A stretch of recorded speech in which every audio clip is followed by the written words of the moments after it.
So the light of the Supreme has brought to this line. He saw a world that is a world to be. That is the greatness of the light of the Supreme. Then he qualifies this sentence by saying, it is not that he saw, rather he divined. Divined. As the next step, how it should be, what will be divined, future possibilities. There he divined rather than saw or felt, far off upon the rim of consciousness, far off upon the rim of consciousness, that is on the borderline of the unknowable, even beyond the transcendent, far beyond. Transient and frail, all this little whirring globe, and on it left like a lost dream, swaying mold, a fragile copy of the spirit's shell. So, on the body it is the copy of the spirit's shell. His body gathered into mystic sleep. His body gathered into mystic sleep. Where? Far upon the rim of consciousness.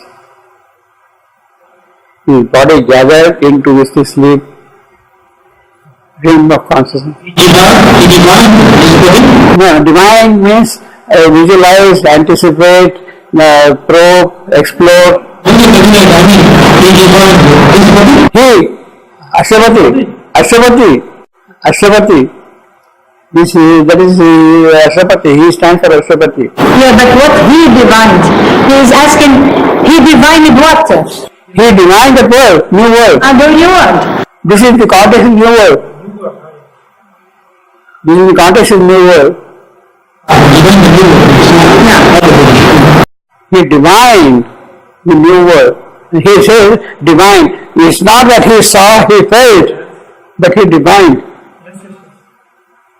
It is a much deeper faculty than seeing and feeling. A kind of luminous intuition, far off upon the rim. So his body gathered where? Upon the rim of consciousness, beyond the rim of consciousness. Then all the fragile copy of the spiritual. And see, although the body has now gathered in that space, still the fragile copy of the spirit self. It is still fragile. In other words, if the fragility has to go of the body, then it is the divine power herself who should live in the body. Is the body the fragile copy? Yes. It is the body, the fragile copy of the spirit's shell. His body gathered into mystic sleep, because last time Prajna consciousness, Sushupti, or you might call it causal consciousness, causal state, wherefrom things happen, causal. His body gathered into mystic sleep. So it is the physical body. You see, your soul may go, your heart, your feelings, other members of your being may go and do, but physically it has never happened so far in the entire history of evolution. It is for the first time it is happening that the body itself is in that mystic sleep. The physical body. A foreign shape, it's in it, that body. So, because it is so alien, so new, something altogether different, which is uncommon, most uncommon, as if it is foreign. As if it does not belong to this world. In fact, it does not belong to this world. Yet, it has to be in this world. A mythic shade of the spiritual. So, his physical self has entered into the causal state. Your Atma, your self, your soul, etc. may, but the physical body entering into the causal state, that is the new. This is something far beyond Samadhi. You see, people say that I am in a state of Samadhi. Samadhi of the physical body, we can still say that. It is not a trance, it is full of knowledge, full of luminosity, you see. A foreign shape is the body itself, obviously, because it is not a very common thing at all here. It is there at all kind. So, again this law of perfection, he is now seeing vis-a-vis the physical body and this world. See, that was the whole issue, see. Alien now seeing the dim, far universe, the new world that was there. Self and eternity alone were true. Because that world is not there, only what remains now only Atman, self, and eternity, Brahman. Alone, nothing, a kind of a totally blank. See. Then, so in the total blank, then memory climb. You see, this is what we talked last time. Then memory climb. Ashwapati has come here for a certain purpose. He has come with a mission. Pardon? This far universe. Again, now seeing and being far universe. What is this universe? Now it's everything gone completely. The entire manifestation, you even say. But this is our manifestation, this is our Everything. Whatever is there in manifestation, even the transcendent, even the new world, everything seems very far now because the body has gathered into sleep.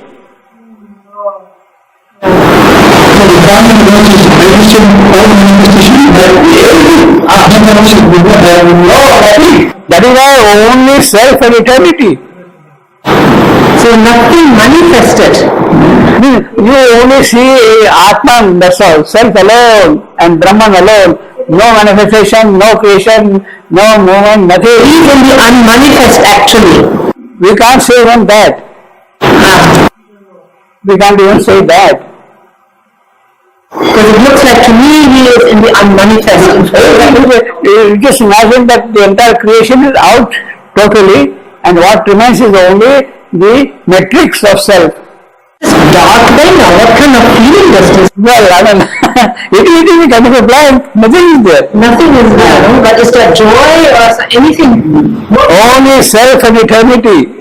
How does this feel? Now how, well, where is me? This will come back also. No, because what remains is the only Atman, self, alone. Well, how does it feel? No, it must feel wonderful.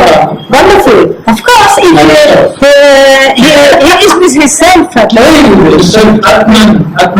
alone. Atman Satchitananda. No, not even Satchitananda.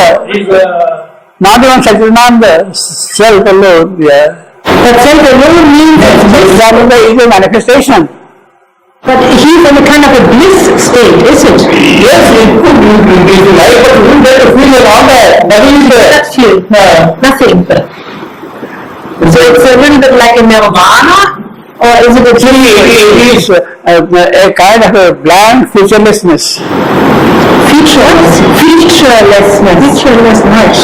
Some characteristics without any. Nothing is there, featurelessness. So that is a state. That is a state. You see, that we are saying from our point of view it is a frightening state, but it is a state. Now, it is what we call nirvikalpa. There is no feature, no contour, no imagination, nothing there, say. Nirvikalpa. Maybe without any formation. Completely. It is a state. Now it is out of that, means it is a kind of a total purity, and if something has to come out, it will come out of the total purity. Now it is such a state that you can get lost, merge, disappear from this creation completely. But in the case of Ashwapati, there is a memory. No, I can't go away into that blank universe. Self and eternity alone are there. I don't want to go. Like the experience of the Buddha. Everything has disappeared. You enter into nirvana. Yes. So nothing is there. But then he is conscious that he has not come here to enter and disappear into nirvana. So he steps back. Amitabha. He steps back. He says that I have work to do here. So that is a kind of a memory also with Buddha.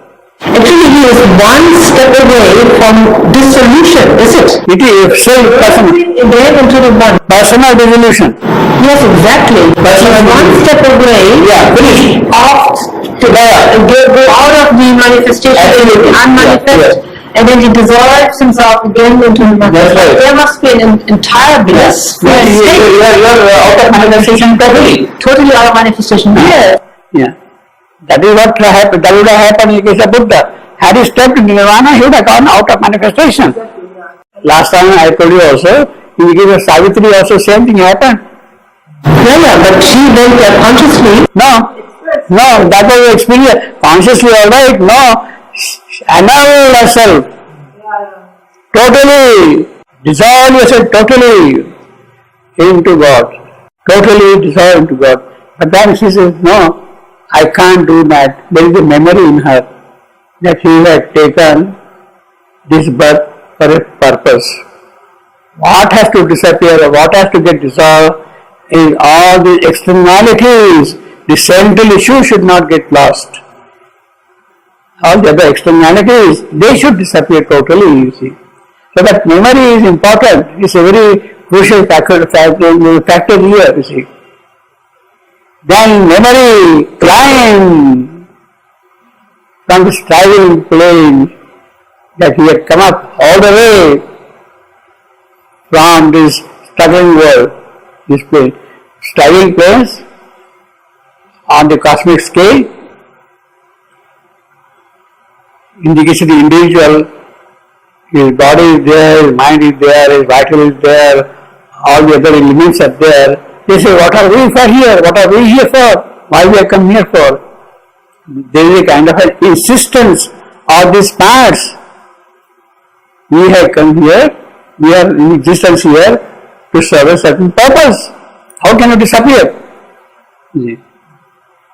Then memory climbed to him from the striving place, bringing a cry of one's love, cherished thing, yes, all the dear things, etc., back, and to the cry as to his own lost call, a reply from the occult supreme.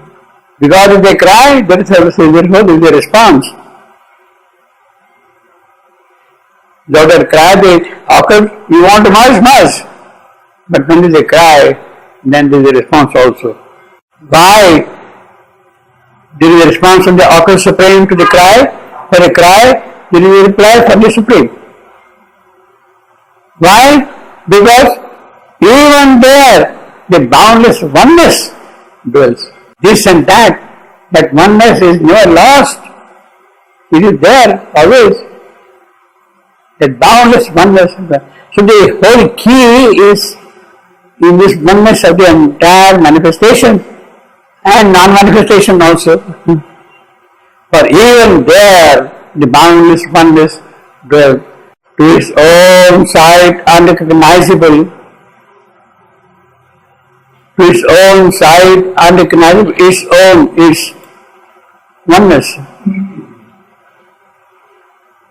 Its own sight, unrecognizable, it lives still, sunk in its own tenebrous seas down below. So, upholding the world's inconscient unity. So, below inconscient or whatever it is holding that unity, you see. Upholding the world's inconscient unity. Hidden in matter's insentient multitude, that oneness is hidden in even in matter, even in the inconscient. Yes. In the story. He said it's It stands for oneness. how oneness? To its own side To unrecognizable. its own sight unrecognizable. To Ashvapati. No. Oneness. To the Oneness. The oneness it cannot be unrecognizable for the oneness. He knows, Oneness is not able. no, he knows everything the oneness. Yeah, It's so it is because of this it is veiled. It's veiled. it is not able to recognize itself. That it is there even in the unconscious, it is not able to recognize itself.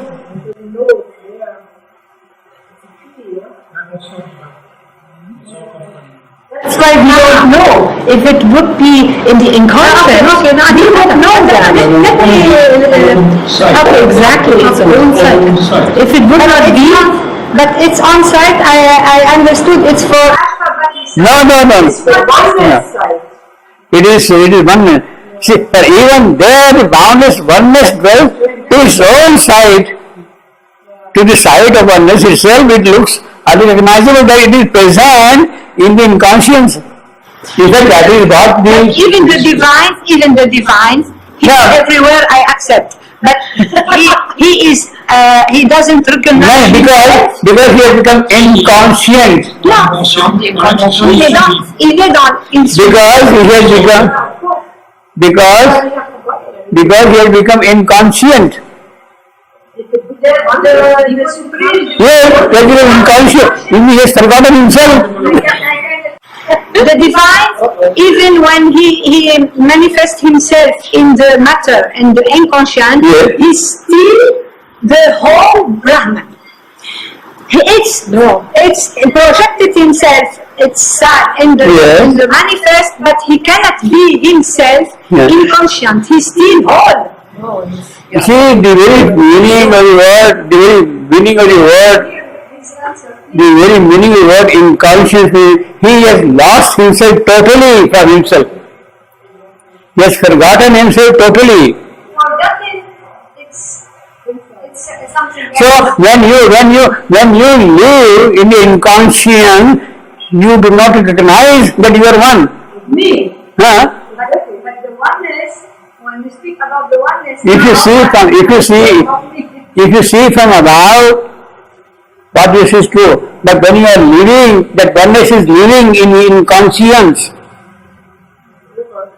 When the oneness is living in inconscience, that oneness in inconscience does not recognize that oneness.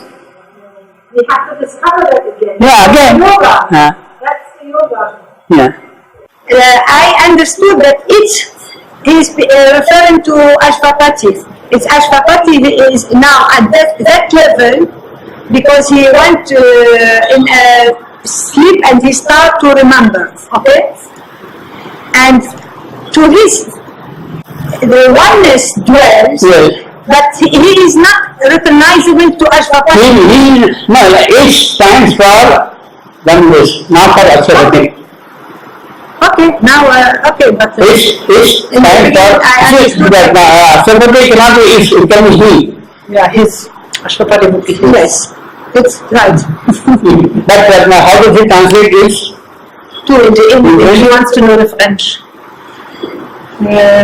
No, he put it like this. We don't know. No. For his own eyes, but I don't know for whom. I mean, All do. you understand? All do. C'est propres yeux. Huh? No, he said saints, but I don't know ses propres yeux if he is speaking of the Supreme or of Absolutely. No. Okay. Here it is very clear that even there, you see, for even there, This is a phrase for evenware. Maybe in that context, oneness, and in that context, is. Okay. To its own side, unrecognizable. Obviously, because it will become inconscient, it has absented himself from himself. It lives still sunk in its tenebrous sea. It lived still sunk. You see, it's not still sunk, it is still sunk in its own tenebrous seas. You followed? There are two adjectives. Upholding the world's inconscient unity. It is in fact he who is upholding the unity of inconscience also in that oneness. Hidden in matters, insentient, that is the insentience, meditative. How is that when the mother talks about the sleeping beauty she finds? The sleeping beauty which is completely unaware and sleeping, is that the inconscient? She was there she finds the being. You see, that is the whole process of creation, no? How it started, he is tracing here quickly, indicating the story of creation, how the divine plunged into the void and got lost there. That is what it means. The divine got lost into the void. Therefore, he has lost himself. His memory is not there. He has become forgotten completely of everything. Now, it is the divine power also was with him, who is now slowly emerging and waking him up. You see. That is the story of creation. This sea self, in fact, he is tracing it, this sea self, which is there now, its own indeterminate. There are no, it's a kind of a plan. You can't, there are no names, there are no forms, there are no features, there are no qualities, nothing. That is indeterminate. Fourth is glory or divinity. That is the story of creation. Concealing the omnipotence of its force, concealing the omniscience of its soul. That oneness has become the inconscient force. That oneness has become the inconscient being. Because it is concealing, therefore we cannot recognize.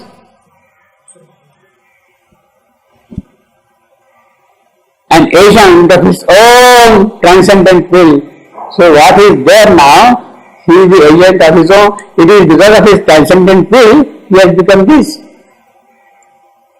It merges knowledge in the inconscient deed, accepting error, sorrow, death and pain. This is exactly what the mother says. Before powers separated from themselves, they became their opposites. Truth became error, happiness became sorrow, life became death.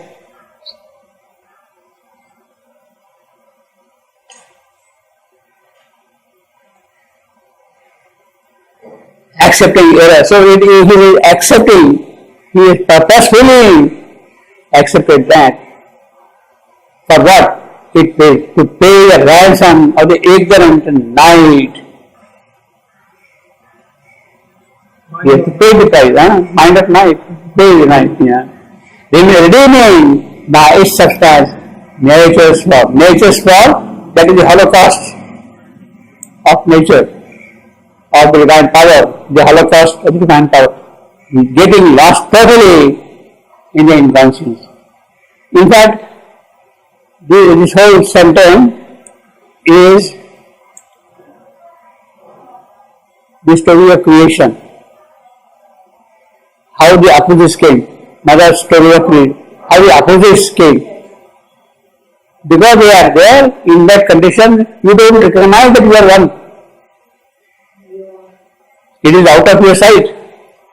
What we have seen earlier. To his own sight unrecognizable. So when you are in this condition, you are not going to recognize that oneness. You see. Himself, now, himself stands for Ashwapati.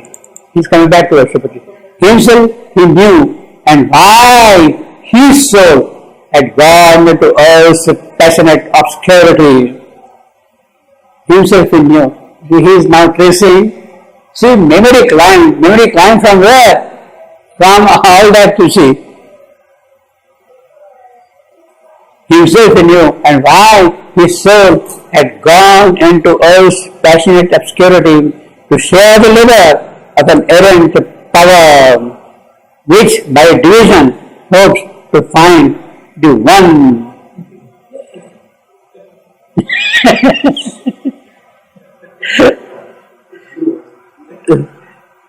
By division, see, that out of oneness, how do you produce multiplicity? That is the problem. In fact, it's a great problem. Out of oneness, how do you produce multiplicity? And one example of the multiplicity is we are all human beings belong to a particular species. There is a oneness everywhere in every human being. Oneness. Yet each one is an individual. So there is a kind of a multiplicity of the human being. You see. Himself he knew that memory climbed back to him. And why his soul had gone. Now this is the clear statement about the avatarhood of Ashwapati. Why he had come here. You see, you cannot be more explicit than that I am avatar. He is not going to say like that, put a signboard. Here dwells the living avatar. He is not going to put a signboard like that, you see. By his action, by his all the details, you recognize him as an avatar. It's a true sign of Yeah. You recognize him as an avatar. spoke back there, he lives here. Yes, yeah. Yes, he never loses. His soul had gone into earth's passionate obscurity. There is a passion, there is a cry of the earth. Obscurity. To share. Why he had come? To share the labor of an errant power. The errant power. The omnipotence who got lost, who got concealed. See the errant power down here. The inconscient energy.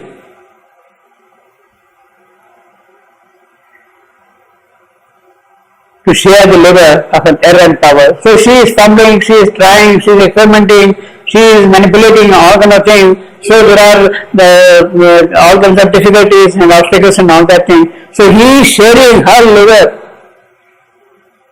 Now,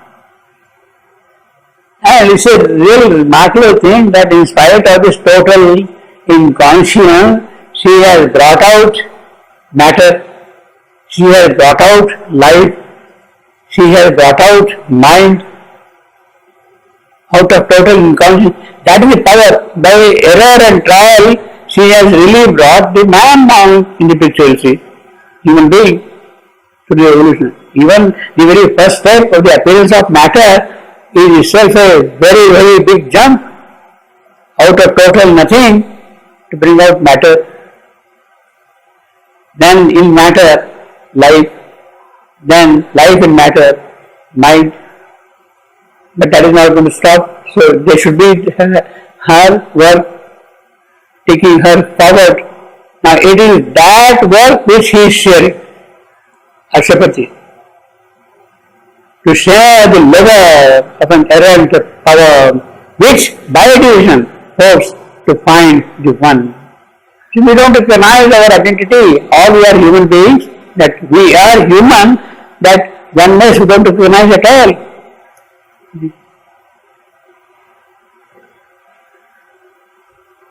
So, because he has come here, taken this position, Two beings he was. He of course now again stands for Ashwapati, the incarnate, supreme. Two beings he was, one wide and free, above the supreme self. One struggling, bound, intense, is portion here. So this is the clear description of his avatarhood.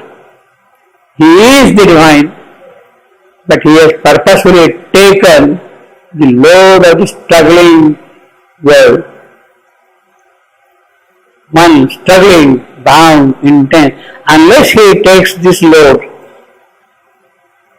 there is no possibility of redeeming the plight of this world. Therefore he takes it. He labors with her, with the ignorant force. A tie between them still could bridge two worlds. Tie between them, between these two beings. He is above self, he is incarnate being, and is being here. A tie between them could bridge two worlds, this world and that world which he has newly created. So he is the link between these two. There was a dim response, a distant breath. All had not seen in the unbounded hush. His heart, specifically his heart, lay somewhere conscious and alone, far down below him like a lamp in night. Because he has come here as incarnate, his heart now is the night. Rendezvous with the night. The pilgrim of the night. His heart lay somewhere conscious and alone, far down below him, like a lamp in night. What a beautiful simile, and how felicitous simile, you see. What a felicitous simile. Down below him, like a lamp in night. Down below him, because he is true self, and his heart is now down below him. Far down below him, like a lamp in night. Abandoned it lay, that heart. Alone, imperishable, immobile with excess of passionate will. So this heart is immobile, yet full of passionate will. His heart is full of will. It has come for a purpose. Yes, his living, sacrifice and offered heart, absorbed in adoration mystical. Turn to his far off fount of light and love, to his far off fount of light and love. So this mystical heart which is here now is turning back the divine heart. Isn't it when the mother says to Sri Aurobindo is the avatar which is always in the... Now here in the case of Ashwapati, this is specifically for the case of Ashwapati, so he is here in this world as an incarnate. So it is seeking its own source back, its own source, far off, fount of light and love. From there. It has taken a position in the struggling world. And here now he is seeking the fount of light and love. That is where his original station is. In the case of the incarnate here, basically, it means that he is seeking the divine power, the divine Shakti, as a source of light and love. The divine Shakti as a source of light and love. Because he has taken a position in this world here. Turn to his far off fount of light and love.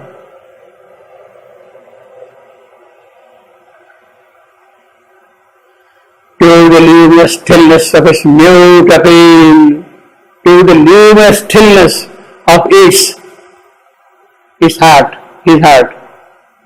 Beautiful. It looked up to the heights. It could not see. It looked up to the height. It could not see. That heart, it yearned from the longing depths. It could not live. Do not allow him to live. That longing heart. It yearned from the longing depths. It could not live. In the center of its vast and faithful trance. In the center of its vast and faithful trance. That is the mystic sleep, Sushupti, the causal sleep, in the center of its vast and mystic, faithful trance, halfway between his free and fallen selves. He cannot be more explicit than that. See? Halfway between his free up there and his fallen selves there down below. Interceding twixt God's day and the martyr's night. Accepting worship as a single law, accepting worship as its, of course again, hearts. What is the law of the heart? Single law. Accepting bliss as the sole cause of things. Yes, bliss is the real cause of everything. Ananda. It came from Ananda, it lives in Ananda, it goes back to Ananda. Refusing the austere joy which none can share. He doesn't want a joy for himself. None can. If it is only his own joy, he does not want a joy. He wants joy for everybody. Yes. Single, accepting bliss, the sole cause of things. Refusing the austere joy which none can share. Refusing the calm that lives for calm alone. I don't want that. To her, it turned to her. See, he says, no? To her, fount of light and love. To her, it turned. His heart turned to her. For whom he willed to be. That is his longing. See, unless that tremendous wish is there, that she must come and live with him, she won't come. She won't come. There has to be an aspiration, there has to be great invitation from here for her to come down. She needs an invitation, a very sincere, genuine, authentic invitation, then only she would come. Otherwise, sorry. To her it turned, for whom it will to be. Again, the monosyllabic line is, to her it turned, for whom it will to be. To her it turned, for whom it will to be. In the passion of his solitary dream, it lay like a close, soundless solitary. Again that heart, it lay like a close, soundless solitary. There sleeps a consecrated ardent floor, lit by single and trembling ray, and an invisible presence kneels in prayer. So this is the Christian church image. Oratory. So that this hall is there in front of the altar in a church. That is what is called oratory. So his heart has become oratory, soundless oratory. The passion of his solitary dream, it lay like a closed, soundless oratory. Absolutely no, still, quiet oratory in the church. There sleeps a consecrated argent floor. So the floor itself is an argent floor. It is not a marble floor of our churches. It is an argent floor. Silver floor. It is heart.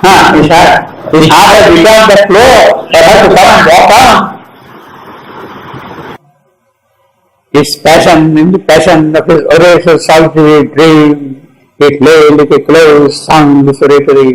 There sleeps a consecrated ardent flower with a single and untrembling ray, and an invisible presence kneels in prayer. It is there that the presence itself comes and kneels. So this is a complete image of a church, cathedral church, floor. This is correct image, no? It's fantastic. Pardon? Absolutely fantastic. And how detailed she is. Absolutely fantastic. It's just in one sentence. Sound is very, you see, that floor is there, without making sound at all. It is argent, very, and it is luminous, lit by an trembling ray. Yeah, the presence himself too. Yeah. And on that floor, then the presence is dealing. So if you want to go to church, it is this which should happen. Yeah, exactly. It is this should happen, you see. Now, the Shivanto's early association with the Christian background and all that, how detailed he has given this. Otherwise, it is impossible to give, you see. He grew in his childhood in a Christian atmosphere, totally. In the school? Shivanto in Manchester. In the school? In Manchester, he was staying with the Druids, you see. He himself was a priest. He himself was a priest. Yes, of course. No. No. Druid. There he was staying in Manchester. Shivando was staying in the house of a friend. In the house of a friend of his father, you see. Yeah, he was a priest. And it is he who introduced Shivanto to Greek and Latin.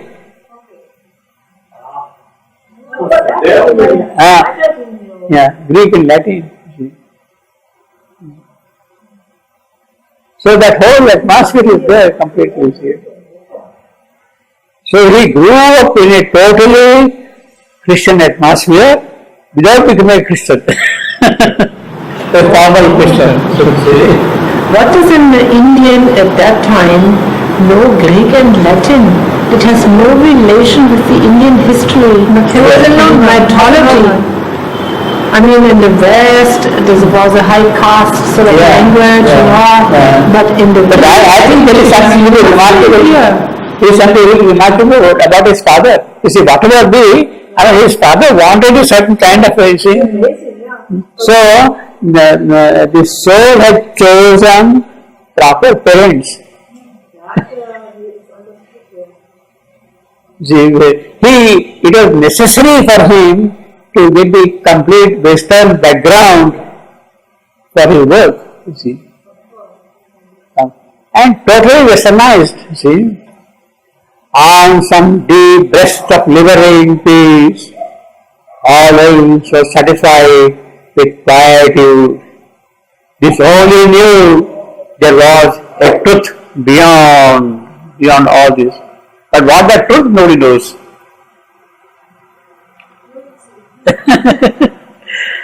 All other parts. Now, this was as far as his heart is concerned. His heart has become oratory, and on the oratory now, the presence is kneeling, you see. Now, what about the other parts? All other parts were done in centered sleep.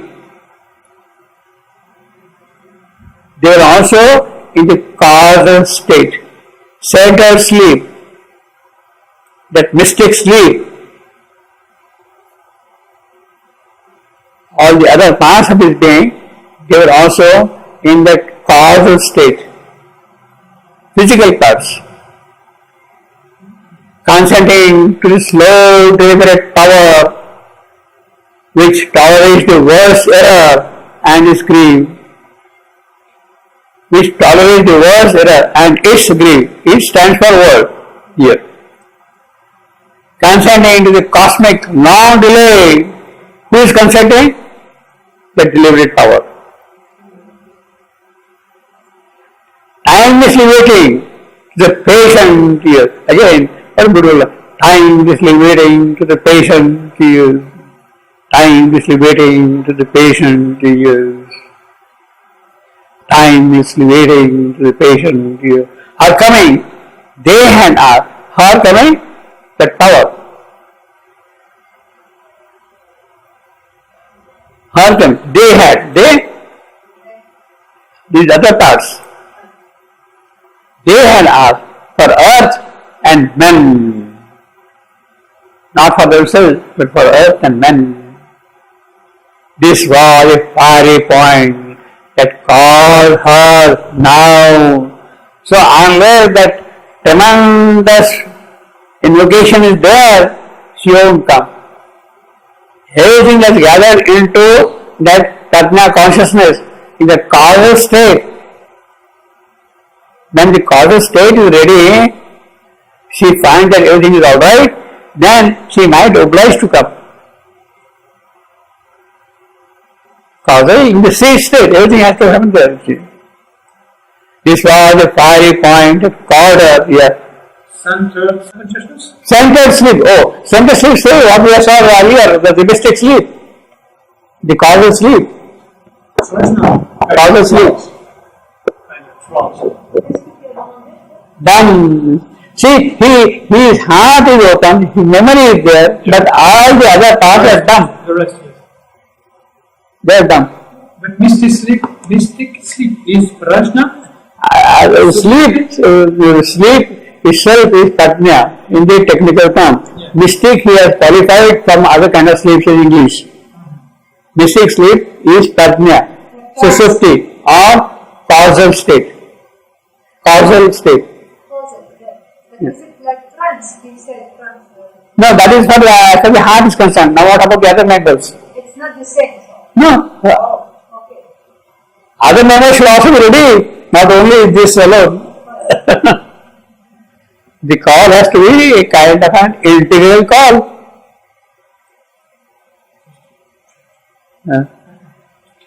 Her coming, they, see that was it, they had asked for earth and men. When they ask, then it becomes a fiery point.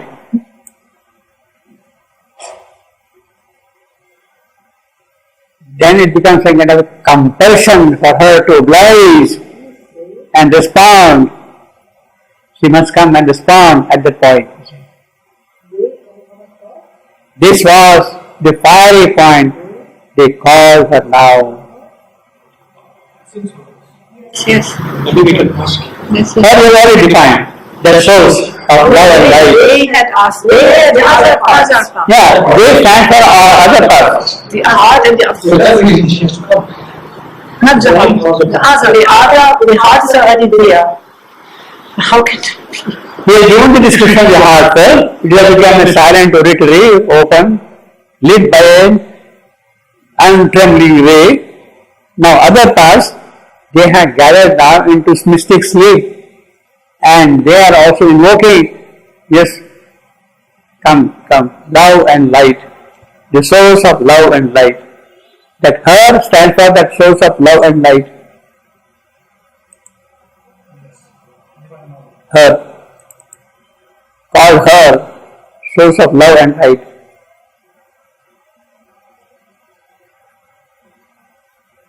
See, he has traced the whole thing. It started from the inconscience, indeterminate and all that, he has come to this point, the causal state. So, in one sweep, in a couple of sentences, he had described the entire course of evolution. And manifestation. Extinction could not quench that lowly fire, that invocation, that intensity, that I will even say, the divine Agni which is kindled, in all the parts of the being. It has become now the divine Agni. It is a flame now, it's kindled. Extinction could not quench that lonely fire. Its seeing fills the blank of mind and will. Well, it is only that which can, mind and will cannot. It is the divine Agni who can. Thought that is changeless force about and grew. Is changeless force. Is or that lonely fire. Changeless force about and grew. The divine Agni. In a verse, it is the psychic being which has become the fire now. Other parts. It has come down to the psychic being, and now it is the divine Agni, the psychic being within, which is a flame. Armed, that lonely fire, that psychic being, armed with the intention of a bliss. All this power is for joy, for this creation is for joy, to which moved tranquilly to which some moved tranquility, so that some moved tranquility was aroused, got affected because of this strong invocation. Moved tranquility, has become moved tranquility, aroused, affected, moved. What is it move here? Is not that is safe and moved. Tranquility is safe, got aroused. Tranquility, which was sleep, which was kind of quiescent, which was not having any response at all, it got moved, it got aroused. With some mood tranquility. See, this mood is a qualification for tranquility. What kind of tranquility? Mood. Means tranquility was aroused.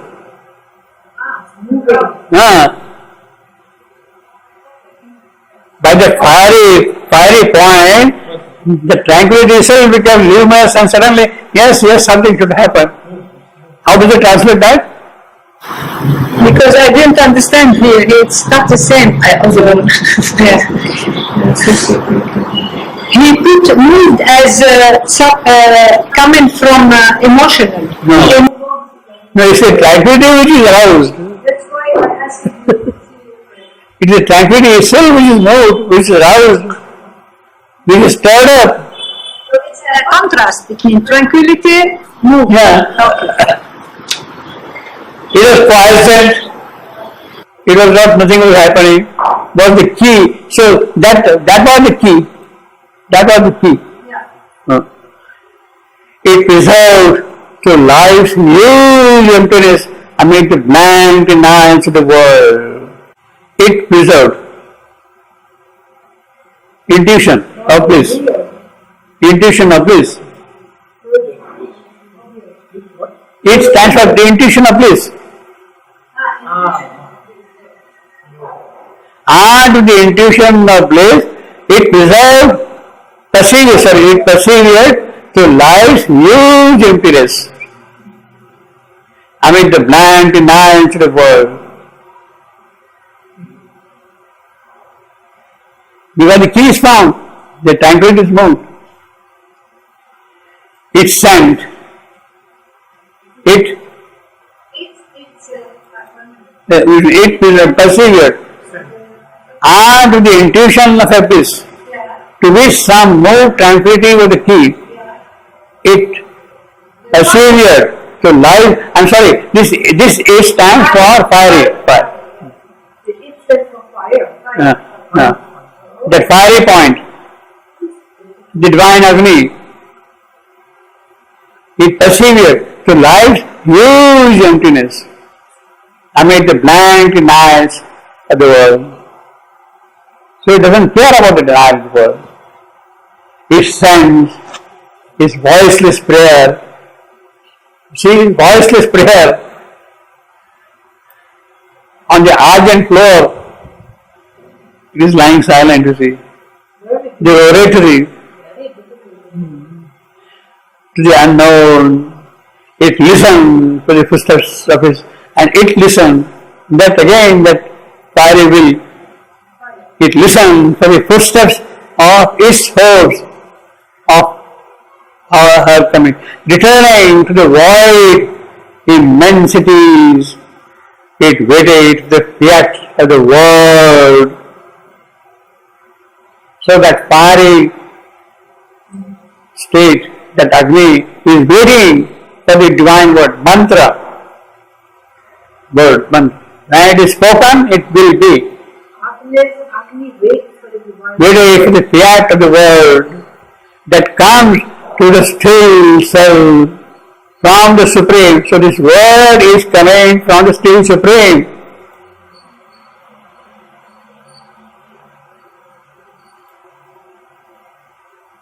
See, there is a great mystical truth in this one. Nothing will happen. She will not come unless the Supreme says, go now. Without the sanction of the Supreme, she won't stir, she won't move. She won't move. So unless the sanction is there, You have a very mature explanation. You understand? it's true. Because you That comes through the still self and the Supreme. even she, they are saying, They are not. are the divine words. Well, the dynamics are there, are such that he wills, she executes. Yeah, He wills, the dynamics are that he wills, she executes. I mean, his willing alone is useless if she does not execute. You see, in the common parlance, it is he brings home bacon, she prepares dinner. You see, he brings bacon, he brings home bacon. Who said this? Yeah, this is true. Now this is true, but when you say he told her go, this is very Indian. So and therefore I am putting it, he brings home bacon, she prepares dinner. Yeah, this is true. And it's nice, I mean. But in India, the man who said go and do the, Yeah, it's there. It waited, see, because it waited in time. It waited for the fiat of the word that comes through the still self from the Supreme. The word that comes from the Supreme, it is waiting for that. It is waiting for. See, we had the same thing in the case of Mahabharata Savitri. I told you many times. Ashwapati is praying to the goddess Savitri. Ashwapati is praying to the goddess Savitri for 18 years, doing tapasya for 18 years, and then she arises from the fire altar, Agni Kunda. She arises from it, and she tells Ashwapati, I know why you are doing tapasya. Why you are doing tapasya. I already know it. But then I had gone to great father Brahma and told him that look, this man is doing tapasya for a son. This man is doing tapasya for a son. And Brahma in his wisdom, no, he is not going to get a son, he will get a daughter. And she comes and tells Ashwapati, by the sanction of Brahma, you are going to get a daughter. And don't complain about it. She tells him very bluntly, don't complain about it. Go back home and do your work now.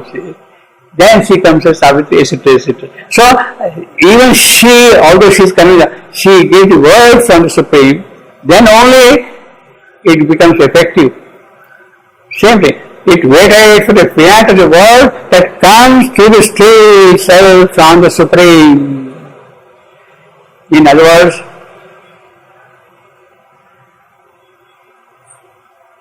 it is a very tremendous thing, great thing that the arrival of Savitri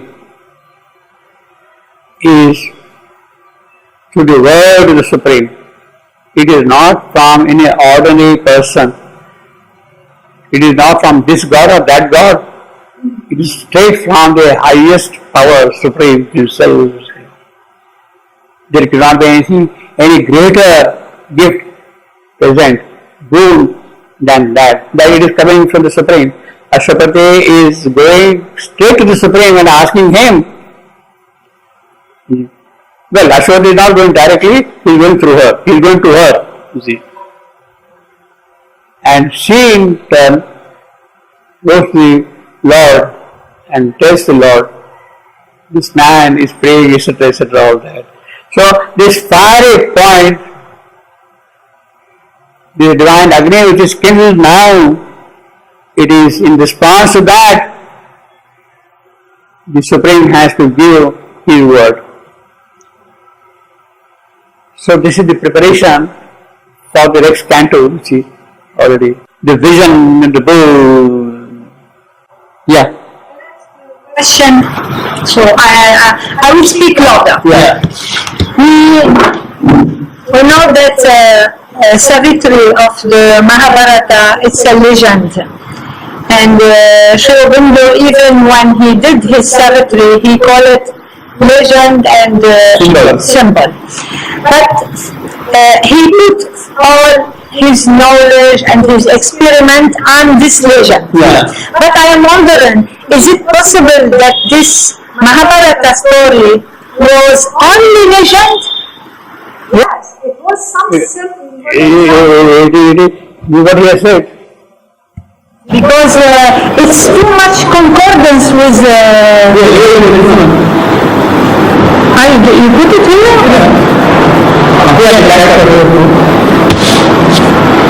Oh yes, I cannot read it here.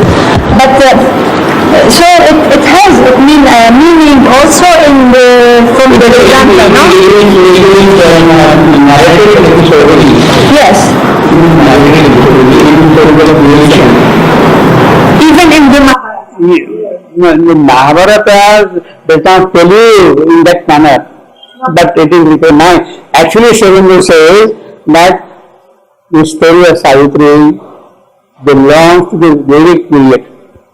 Vedic times. So it has some meaning. Of course, absolutely. Not only a legend. Like No. Okay. In fact, he says very clearly here, these characters are personified personalities.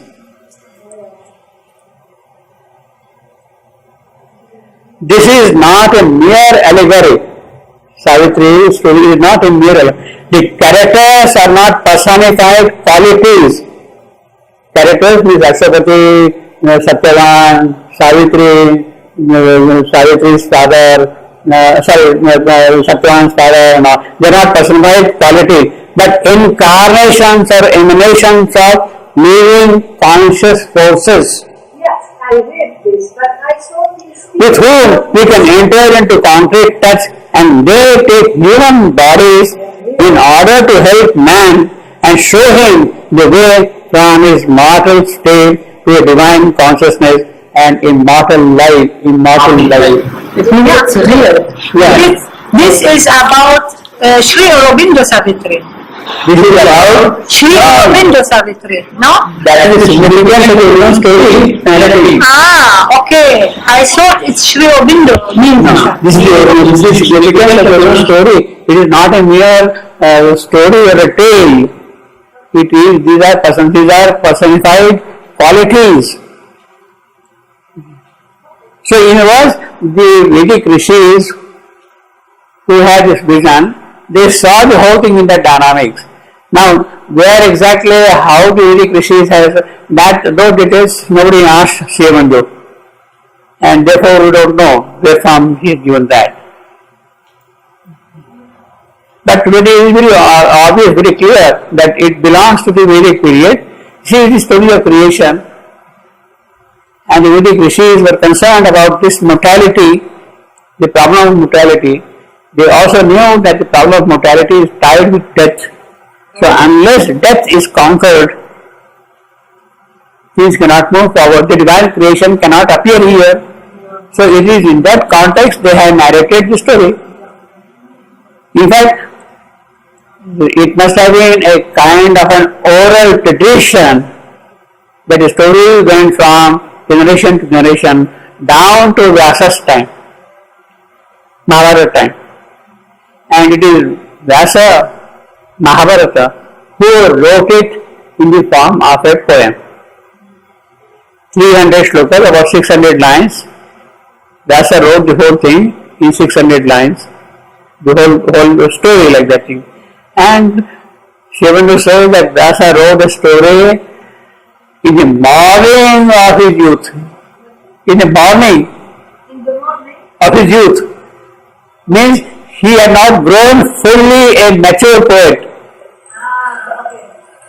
Morning. In the early,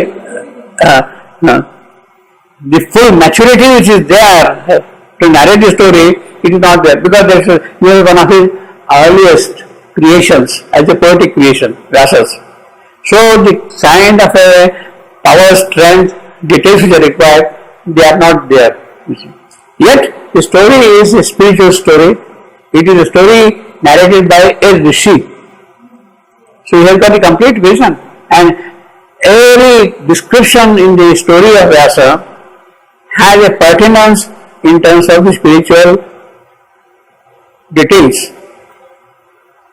In fact, had Vyasa's story not been spiritually so rich, Srivandu would not have taken that as his base.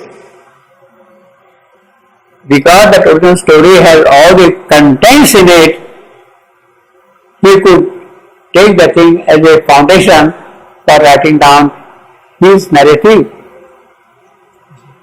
It has all the elements present in the original story, and therefore he could elaborate the whole thing in this manner. Yeah, then of course, yeah.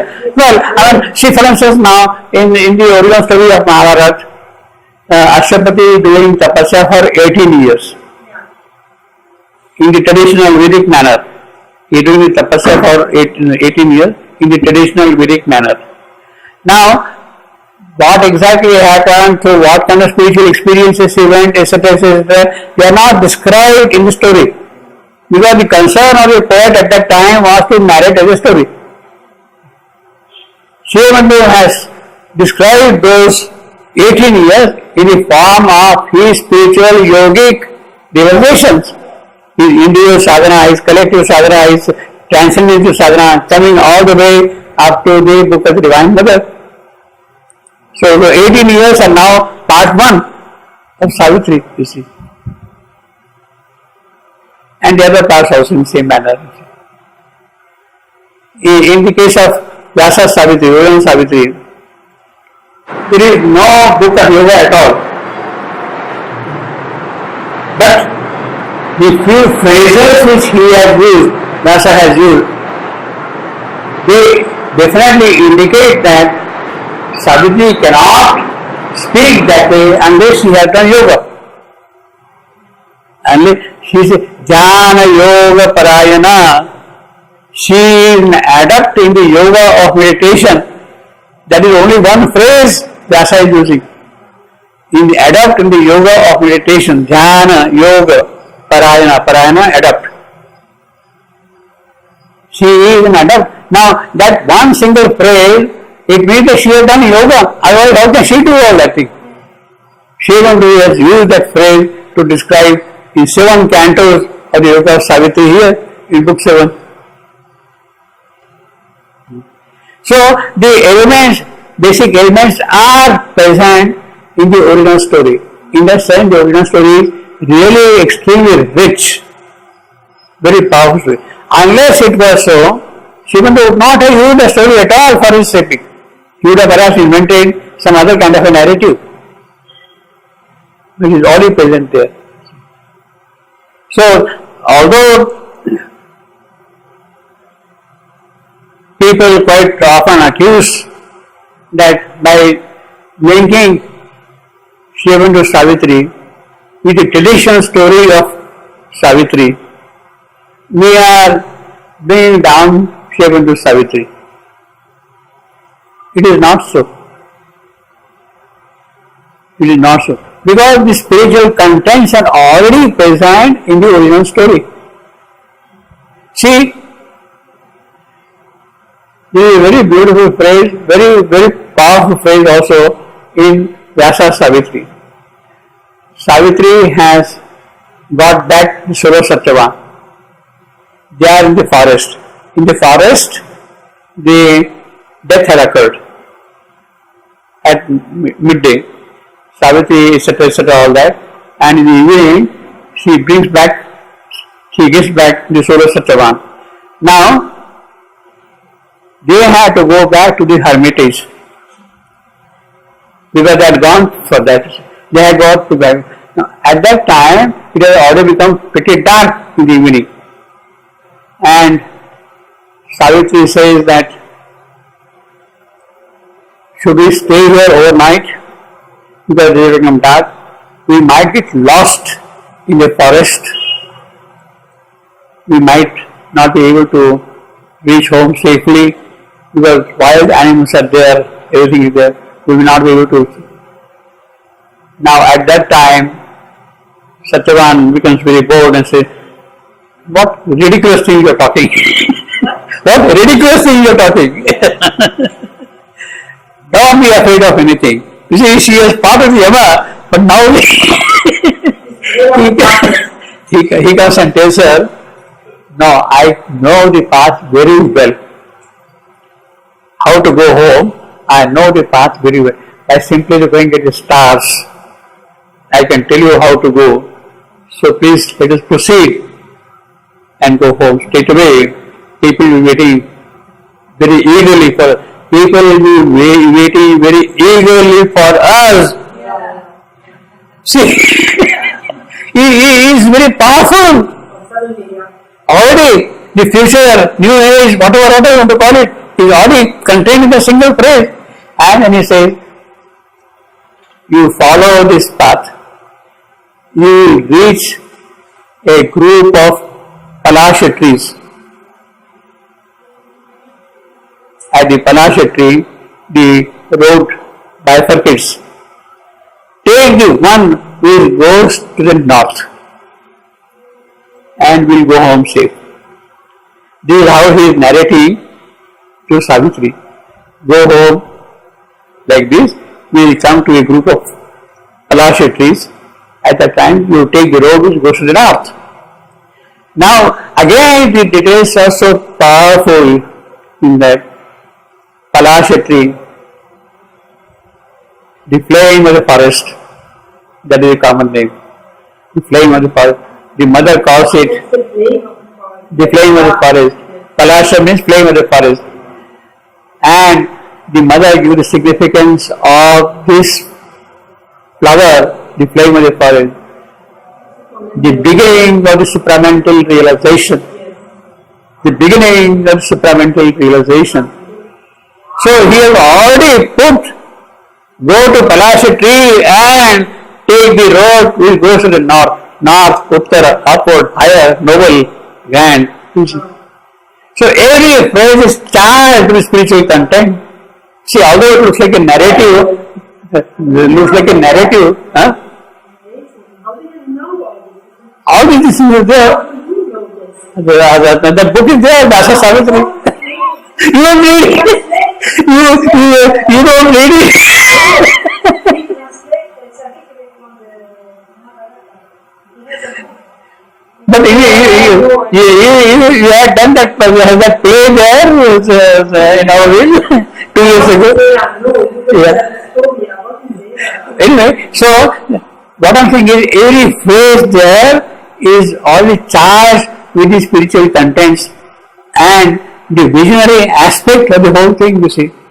Every phrase is there, you see.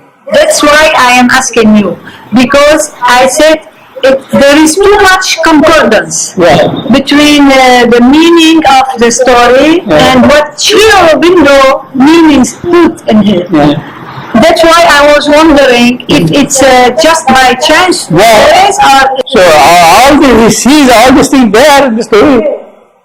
The mother, see, I mean, we foolish people would not have understood the meaning of the word Palasha tree. When the mother gives to that flower the significance, the beginning of supramental realization. Then we understand that. then we see the significance of it. No, Master, she knows maybe Mahabharata. Otherwise, No, she knows it now. otherwise, Why she did this? Because the meaning, the flower. yeah, because and he used the word Uttara, take the path which goes to north, Uttara.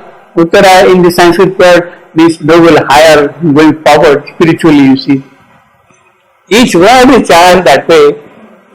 Kalasha Khande, as a group of forest trees, the road will bifurcate into two. Take the one which goes to the north.